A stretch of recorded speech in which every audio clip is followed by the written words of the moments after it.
جو نکاح جیسے جائز کام کو کر کے دل نہیں توڑنا چاہتے، آج اس اعلیٰ حضرت کے مسلک کا نعرہ لگانے والے لڑکوں سے پوچھتا ہوں، جوانوں سے پوچھتا ہوں، جب تم بیوی ہوتے ہوئے کسی لڑکی سے ناجائز تعلقات کر کے بیوی کی طرف پیٹ کر کے بستر پہ لیٹے فیس بک پر اس سے چیٹنگ کرتے ہوں گے تو اس کے دل پہ کیا گزرتی ہو؟ غور تو فرمائیں کہ آج یہ گھروں کی صورتحال نہیں ہے۔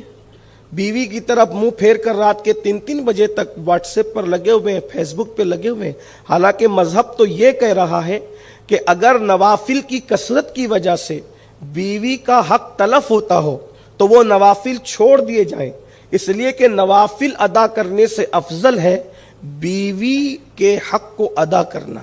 بلکہ ہمارے بعض بزرگوں نے یہاں تک کہ لکھا ہے کہ بیوی کے ساتھ رات گزارنے والا شب قدر کا ثواب حاصل کر لیتا ہے۔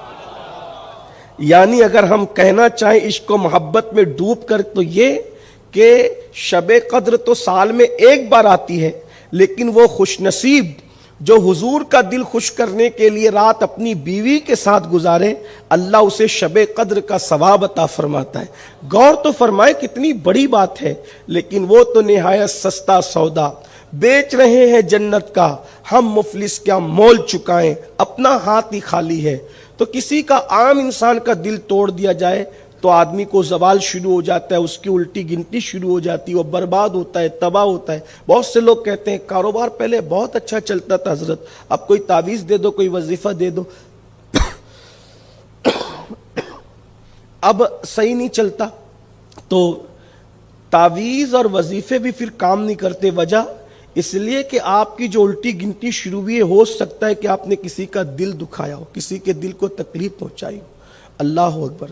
تو بات دور نکلی، عرض یہ کر رہا تھا کہ وہ محدث کہتے ہیں اللہ کا واسطہ دے کر میرے ساتھ نکاح کروایا گیا، میں نے دیکھا وہ قبول صورت نہیں ہے، لیکن اب طلاق دوں تو کیسے دوں، کیونکہ کسی کا دل ٹوٹنا ہے، کسی کے دل کو تکلیف پہنچنی ہے۔ کہا دل ٹوٹنے سے بچنے کے لیے میں اس کو دیکھتا رہتا، صدمے میں رہتا، دیکھتا، کبھی کبھی میں کئی گھنٹوں اس صدمے میں گھر سے باہر نہیں نکلا۔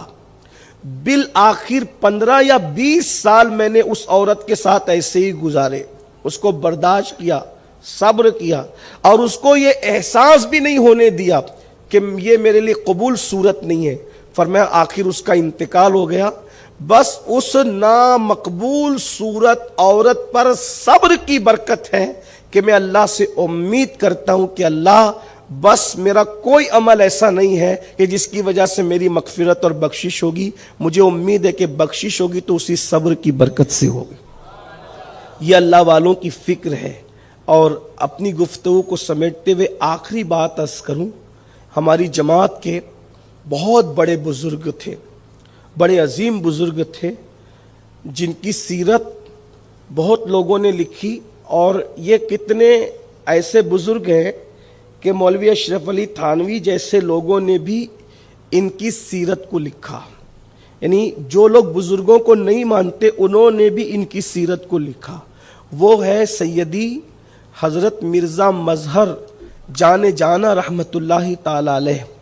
یہ مرزا صاحب رحمۃ اللہ علیہ بہت بڑے بزرگ، سلسلہ نقشبندیہ کے بڑے عظیم علمبردار، اور یہ شہید ہوئے۔ مرزا مظہر جانے جانا رحمۃ اللہ علیہ کو رافضیوں نے شہید کیا تھا۔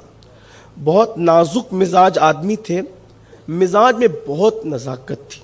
دیکھیے انسان کی طبیعت قدرت بناتی ہے، کچھ لوگ بہت رف اینڈ ٹف ہوتے ہیں، لیکن کچھ لوگ بڑے نازک مزاج ہوتے ہیں۔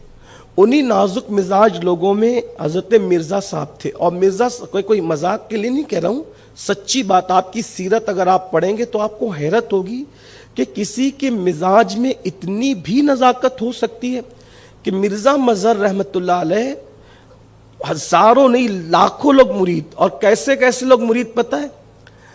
قاضی ثناء اللہ پانی پتی نام سنا ہے؟ صاحب تفسیر مظہری، یہ معتقدین تھے ان کے، یہ لوگ، یہ وہ لوگ صاحب، یعنی چھوٹے موٹے لوگوں کا پیر نہیں، مفسرین کا پیر، محدثین کا پیر، لیکن نزاکت کی وجہ سے نکاح نہیں کرتے تھے اور نکاح سے رکے ہوئے تھے۔ وجہ یہ تھی کہ اگر بزرگوں نے لکھا ہے کہ مٹکے پہ اگر ڈھکن ٹیڑھا رکھ دیا جائے